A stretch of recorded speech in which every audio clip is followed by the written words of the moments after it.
In this video, I'll review condensed structures and functional groups of organic compounds with sulfur. I'll introduce you to the following functional groups: thiol and sulfide. I strongly recommend reviewing the common bonding patterns of carbon, hydrogen, and oxygen, which you can find here and in the description. Sulfur is in the same family as oxygen on the periodic table, and thus has similar bonding patterns. Let's get started.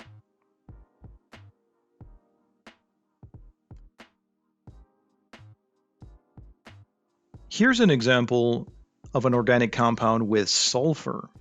If you look at the periodic table, you'll notice that sulfur and oxygen are in the same column, so they have similar bonding patterns.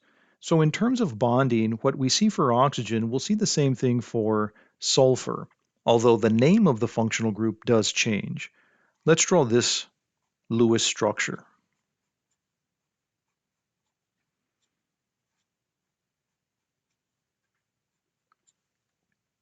This carbon right here is bonded to a hydrogen, and in parentheses we see the SH.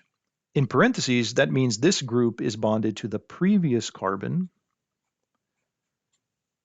and just like with oxygen, the common bonding pattern for sulfur, 2 bonds and 2 lone pairs.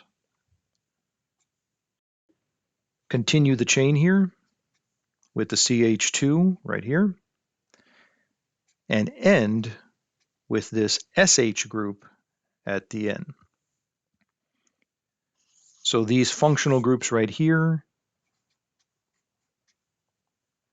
the SH bonded to some R group, are called thiols.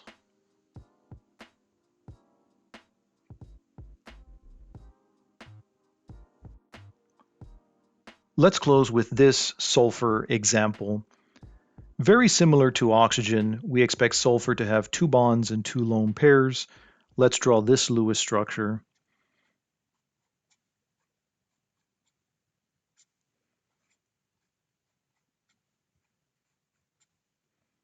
Here's the CH2 group right here. This carbon is then bonded to the next sulfur. Notice sulfur doesn't have any hydrogens on it, but we do expect it to have 2 bonds and 2 lone pairs. So it would make sense for this sulfur to be bonded to the next carbon. And we can close the chain with the CH3 at the end.